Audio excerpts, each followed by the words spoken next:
So we're going to talk a little bit about Lisa's case, what happened and kind of what we know, and then we're going to talk about the recent updates because there has been some kind of more stuff happen about who was arrested. Okay, so Lisa Dorrian.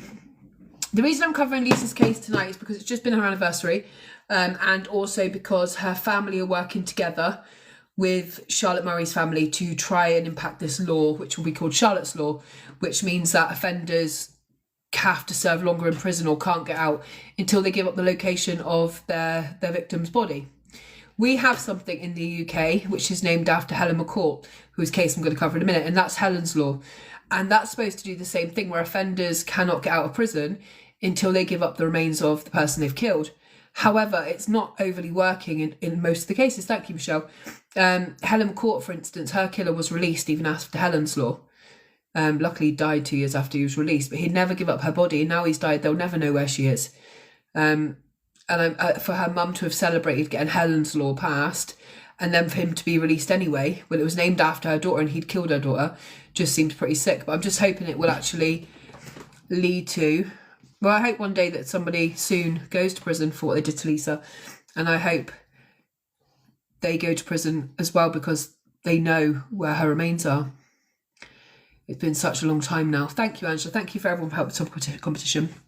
So this is Belfast Live. This is saying 21 years on from the murder of Lisa Dorrian, her family say the investigation has not wavered and that commitment has carried them through the darkest of times. The search for her body and for answers as to why she was murdered and when she disappeared in February of 2005, thank you, have now entered their 21st year. So thank you, Natasha. Thank you, Michelle. Mods, can you just keep pinning people that send the gift? Just pin them for a minute just to say thank you, and just as a way of thanking them, because I won't be able to thank everyone when I cover these cases. So if anyone sends any of the windows or bigger, just pin them, and then people can follow them up and stuff. Thanks, Jem. So the search for her body and answers to why she was murdered and disappeared in February of 2005 has now entered the 21st year.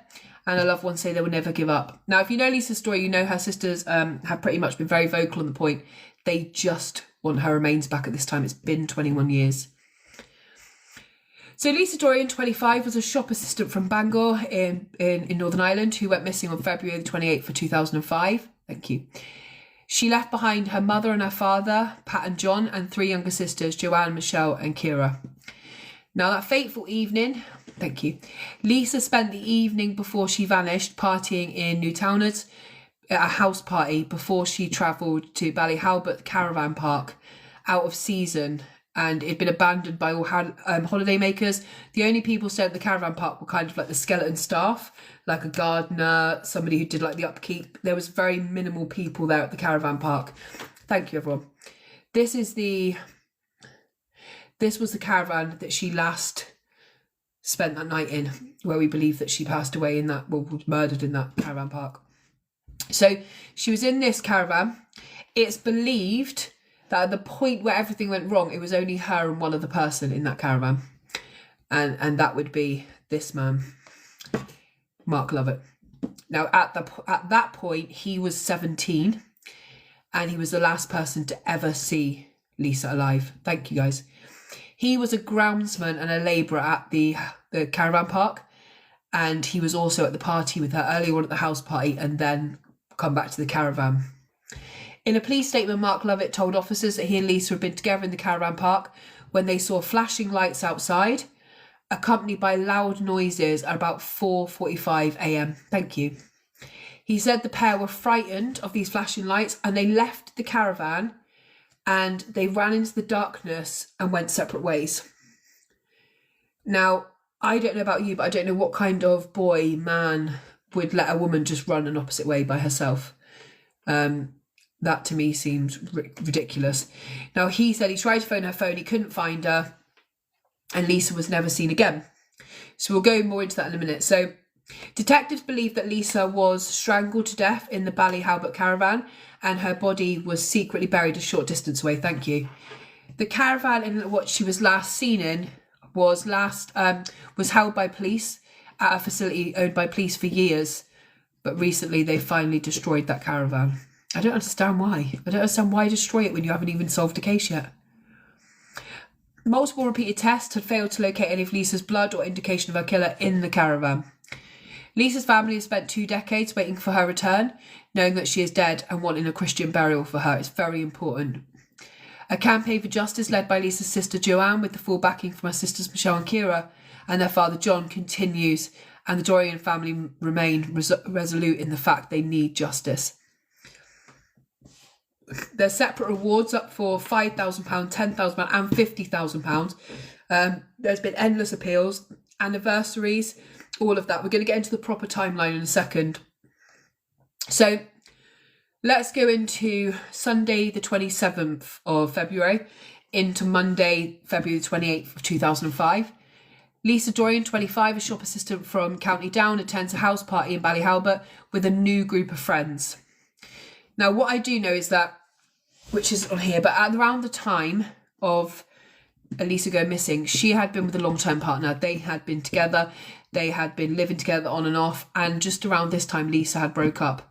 They broke up and Lisa was struggling with the breakup. And so she had this new group of friends. She was going out and partying. She was like kind of doing the rebound thing where she was just trying to forget. And she was just, and by rebound, I mean just like a new group of friends, going out partying, just trying to do anything as a young person just to get over this loss, this love.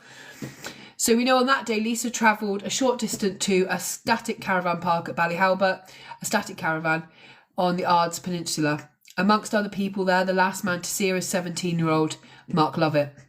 The pair are left alone in the caravan at some point, and Mark Lovett reports that the flashing lights in the darkness and loud noises coming from outside made them think that someone was coming to get them. So he reports how he leaves the caravan with Lisa, who runs into the night to never be seen again. And he tells police he last saw Lisa around 5 a.m. Now, on March the 1st to the 5th of 2005, Joanne Dorrian has not heard from her sister and starts becoming concerned when her phone rings out. Hey, Faye. Now, even though Lisa was partying at the time, I do as well, E.T. You changed your name to E.T. Emma. Is it the same E.T.? No. Is it really or not? You changed your profile picture? Or is it a different E.T.? So, yeah, it is. Oh, it's so nice to learn your name now. Hi, Emma, are you okay? Sorry about the high pitchiness. Oh, don't know what happened. Yeah, so even though she partied and she was going through like a little bit of a transitional period, she was constantly in touch with her sisters. She was so close to her sisters. This is how her sisters here. She was really close to her sisters, really close to her mum and dad. She had a full-time job. So she had a job, she was going to work, she was paying her way. She was about to receive a huge payout actually for accident at work, I believe.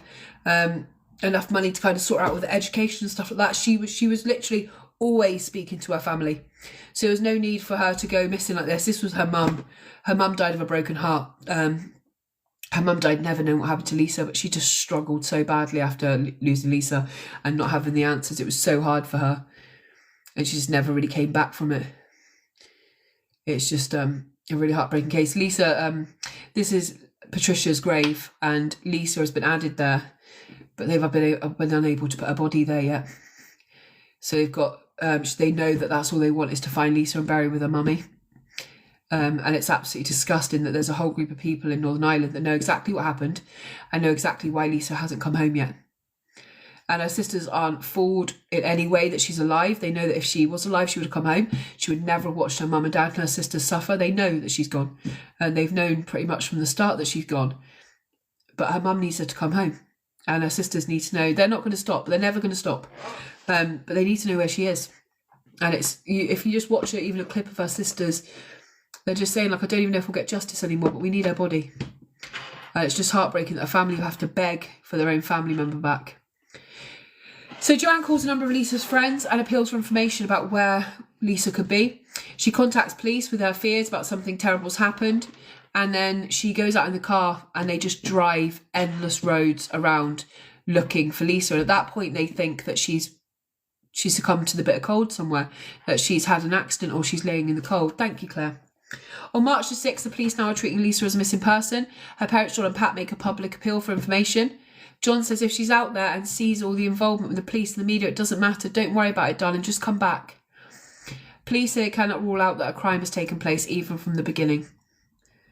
On March the 7th, searches are stepped up as police... Hang on. I've got to put a puzzle piece in. Hang on.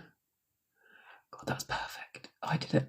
Sorry, I thought I thought my life was getting shut down then. Searchers step up and police intensify promotes extensive air, land and sea searches along the Ards Peninsula where the caravan park was. Police carry out reconstructions at 5 a.m, tying it to the exact hour Lisa went missing.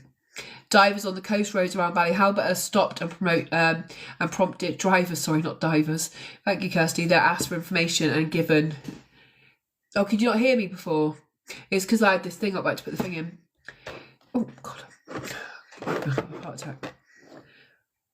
Why does it keep moving? On March 13th, Pierce and I escalate the missing persons case to a murder investigation. So this is very quickly.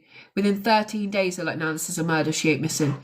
Fears are that loyalist paramilitary interests are preventing people from coming forward. Graffiti appeals in Ballyhalbert linking the murder to the LVF group. Now, a £10,000 reward is then offered for information leading to the recovery of Lisa's body. Thank you everyone for help with the gift card. We're number 63 now. We're going to get to 60 quite soon, I hope. Dad, John Dorrian, says, this has ripped my family apart and we cannot move on till we give Lisa a Christian burial. We'll never move on. And here they are 21 years later. Been unable to move on. On May 17th, 2005, a BBC Spotlight investigation claims that the LVF are carrying out a parallel investigation looking into the death of Lisa Dorrian. I'm not going to get too much into that because I don't understand enough to. On May the 19th, 2005, a memorial service is held for Lisa and a park bench is put in place in the grounds of council offices in Bangor. And then we know that there are conflicting accounts that start to come out in May of the 27th of 2005. And one of those is in the question of Mark Lovett, who is the last person to see Lisa. And this is him here. He was 17 at the time. Thank you everyone for that. Thank you everyone. We're number 60 now in that competition. We're number 61. We're close to 60. Thank you guys. In one, Mark Lovett claimed to be the last person to see Lisa before she vanished. And he said that he got frightened with her because of the noises and the flashing lights. He told police he tried to call Lisa after she went missing from his sight and spoke to a man known to Lisa who told him he was in Bangor with a female. The man is reported to have told police he was in the company of a male and female in a flat in Ballywater and that Lisa's phone had been left in that flat. 2 separate allegations are made regarding Lisa's death during 2 meetings at Belfast City Hall. The first was that she was being harassed by 2 men over drug money. And the second was that leading up to her death. Oh, the second was that she'd asked to look after £20,000 in a flat for a male and that some of that money had gone missing and that's why she was killed. We do know that on June the 12th, 2005, Lisa's family released 26 balloons for the 26th birthday that she'll never get to have. And at that point, the family have gone on and gone on and gone on, just every anniversary, every day pretty much, just to ask for something to be done. Now, I'm not going to go through completely every single family appeal and stuff because it will take us all night, and the family have never stopped. We do know it was 2024 when the Dorrian family visit the grave, their mum's grave at the Clanderboy Cemetery, because they put Lisa's name finally on the headstone because they know that she's not coming home. Joanne said those words were very carefully chosen, just 2 dates and nothing else at this stage, because we're not finished. We will finish writing what we want to write for Lisa when we put her with our mum. We need to have her return to us. For now, we're content we've done the right thing as a family, that Lisa will be buried with our mum, and her life and our love for her will be memorialised on the headstone once she's with mum. So back in 2024, they also started a 2-week billboard campaign to celebrate what would have been Lisa's 45th birthday, 20 years after she went missing. Like it literally, she was 25 when she went missing, nearly 26. She's had birthdays that she should have had with her family. Now we know that on the 20th anniversary, which hit 2025, they released the Lucy CCTV footage that they had of Lisa. It was the last known sighting of her on video ever that we know of, and it was the day before she went missing. And it's just absolutely heartbreaking. I remember it being released at the press conference with her sister and thinking, like, maybe this time. So we just the fluffy boots, yeah. We were just gonna, we're just going to quickly talk about the recent arrests, because some of them, some of the recent arrests have been quite promising, I think. And I think the reason for the recent arrest was down to the fact that these people have information that may have been given to them by the people actually involved. So we know that I got some pictures sent to me earlier because I couldn't access something and I wanted to be able to access it. Let me just go here. Oh, I could have accessed it, I paid for it, but I pay for so many different newspaper things at this point. I never remember which ones I'm paying for. Have a look. Okay, so we know that this week a man and woman were arrested. Last week they were arrested, they were questioned, they're out on bail at the moment. Now, the man arrested by police this time round in Scotland is a violent cocaine dealer. A 42-year-old man questioned by detectives about the disappearance of Lisa Dorrian is a violent criminal with a conviction for cocaine dealing, assault and carrying a knife. Also arrested in North Down during the same midweek swoop was a 40-year-old woman who is an ex-girlfriend of a convicted drugs boss who was with Lisa in the days before she was murdered. Both were grilled by police about their movements on February 2005 weekend Lisa was killed and where she may be secretly buried. Sunday Life can reveal their arrests come amid major re-examination of the case by detectives who are focusing on individuals previously considered to be on the periphery.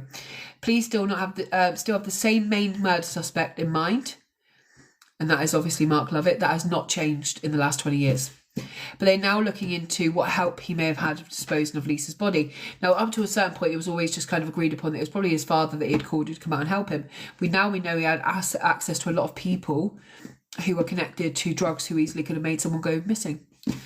So we know that just recently, just before Christmas, there was a 68-year-old, I think it's the Maghaberry prison, he was arrested and he was arrested in connection with killing her as well. So they seem to be doing the same thing, which is centering it around Mark Lovett and trying to find out what help he had. And if they can loosen all of the ties around him, somebody at some point is going to speak. Now, what I think is particularly promising is Lisa's sisters said this week, do you have his name? Mark Lovett, yeah. I don't have the name of the 42-year-old. This is the main suspect. He was the last person to be seen with Lisa. I think that from what Lisa's sisters said, they said people have finally come forward and given us statements and formally spoken to the police. So we know people around him are finally starting to speak. I think this is the year. I think this is the year, and I just hope that wherever Lisa's body has been put, she can still be brought home. Because it would just be heartbreaking if we get all the way through this after all these years and it's impossible. And I just think, if anything, her family, after everything they've been through, they deserve to have her home, and she deserves to be buried with her mum. At some point, this has to end for this family. This family have trained themselves in dog handling now, and they go out in Northern Ireland to help find other people's loved ones. They go and help find other people's remains, even though they can never bring Lisa home. I can't even keep them up. Let me get Lisa back up. Even though they've never been able to bring Lisa home, they were out in Alicante searching for John George for free. Just went out there searching, and they were quite happy to help in all these searches to bring home other people's loved ones. But they've never been able to bring home Lisa. That truly speaks to who these people are. Thank you, G. They could be like, oh no, we've got these dogs and we're just going to use them every single weekend till we bring Lisa home. But they don't. They help everyone. And I just think they deserve to be able to bring Lisa home. Let me just find this video as well, because I want to play this. I think that's really, I think these new arrests have been the most hopeful ones that I can see, because I think that's what you need to do. You need to get to all the people around Mark. We know he hasn't broken over all these years. We know he's unlikely to at this point. No amount of the sisters crying, begging for a body, nothing has ever moved this prick. So at this point, I think the best thing to do is to get to the people around him who have gone on to become that's not what I wanted. We know that we want people to come forward who have sorry, I was looking for something there. It's mainly my face coming up when I search her name. I was thinking, what? I don't want myself. We know that people go on to have babies. That may not change them sometimes, but grandbabies are different for some people. Some people go on, and then they're just like, oh my God, I can't carry on just with this family not knowing. How people allowed her mum to pass away without knowing what happened, I think is disgusting. Lisa had this is on the 20th anniversary. Every day without Lisa is hard. but 20 years has been a lifetime of pain for us. Lisa had dreams and aspirations. She wanted to get married one day and have children of her own. Thank you, Michelle. She was a vibrant person who always wanted more from life. She wanted to travel and explore the world. Lisa was denied all of her hopes and dreams. Since Lisa was murdered, we've had family celebrations, birthdays, births and deaths, and have felt the loss of Lisa at every single one. We talk about her to her nieces and nephews so that they know what a loving auntie they should have had. Oh. Her absence in all of our lives has grown over the years. All the what ifs and if onlys. On the night that Lisa was murdered, she would have laughed and joked with these people. She would have been her loving, kind, funny self. She would never have imagined that they would have caused her harm, murdered her, and then decided to put her body somewhere. I've got to just pause it for a minute because otherwise I'll get penalised on TikTok or they'll stop people coming to my live again. But I'll play it again in a second. This is the truth. Her sister has fought tirelessly. Thank you, Trisha. And because of the way things are in Northern Ireland, she's put herself constantly in danger. Constantly. Despite the fact she has children, because she just wants to bring her sister home. And she's begged and she's pleaded. She's literally got to a stage where she's just absolutely begged. Like, just give her back. Like, we don't even know who did it. We don't even need to know who did it at this point. Let us bury her. Like, and it's the saddest thing ever that after all these years, they've asked you for the most basic thing of human compassion to just return her. Like, that's it. It's absolutely disgusting that after all this time, they're still having to plead with you for her remains. So that it would remain hidden for 20 years. Our family has never been the same since the day we got the news that Lisa was missing. Our mum went to her grave never knowing what happened to her beautiful firstborn daughter. The grief and pain was all-consuming. Our lives have to go on around what happened to Lisa, but she is at the heart of all our thoughts and conversations daily. We are grateful to have an active PSNI investigation with a team intent on getting justice for Lisa. We hope to see Lisa's murderers in court one day soon. Today we will gather as a family at Lisa's bench and garden for thoughts in Bangor to think of her and the 25 years that we were lucky to get to spend with her. Lisa will never be forgotten, and we will campaign until we find her and get justice for her murder. Every day without Lisa is her sister spent most of her life at this point. When they returned to the caravan park, for posters to let go of balloons, her mum could never go. Her mum said, "I'm not going to the place she died. I'm not going. I'm not going until I have her. Like, I can't go back there. I can't go to a place where I knew that someone took her life. I can't do it." And I think it's widely known within Northern Ireland that Lisa's mum probably would still be here if she hadn't lost Lisa. She died from a broken heart. In the end, she just couldn't cope anymore. And illnesses came and everything else, and she couldn't fight. She couldn't be without her firstborn child. She couldn't do it. And her sisters are just so strong. I mean, all of her sisters, but especially the sister that mainly campaigns and puts herself in the front of everything all the time to get the answers. And I'm always praying. There's, Noah's case also in Northern Ireland, and Lisa's are two that I would just absolutely love to give these families just one day of peace, and just to know. And like her sister says, like, they ain't going to stop. And even if they find Lisa's remains, they're still going to go on to help other families and want to pass the laws and do everything they're doing. Lisa's disappearance has become, their existence. It's become who they are, and that's just so tragic that, at least give these nieces and nephews that should have met her. Hi Ella, are you all right? Thank you for helping me. At least give them a place to go, a place to be where they can be around Lisa, because it's just not fair anymore. It's been too long. Thank you, everyone. I'm just going to put these pictures up again of Lisa, and then I'm going to talk about what this new law the sisters are trying to pass, because any help we can give to. This was a picture that's just been recently recovered of Lisa that the family have recently refound. She's such a beautiful girl. Thank you, Ali. This was a caravan where obviously her life ended that night. She was such a beautiful girl. This is her with her mum Pat here. And her mum looked like this ever since Lisa went. Just looked like she was just so sad all the time. Her mum's just broken. This is her with her sister, including her sister here, who's on the end that's always talking for her.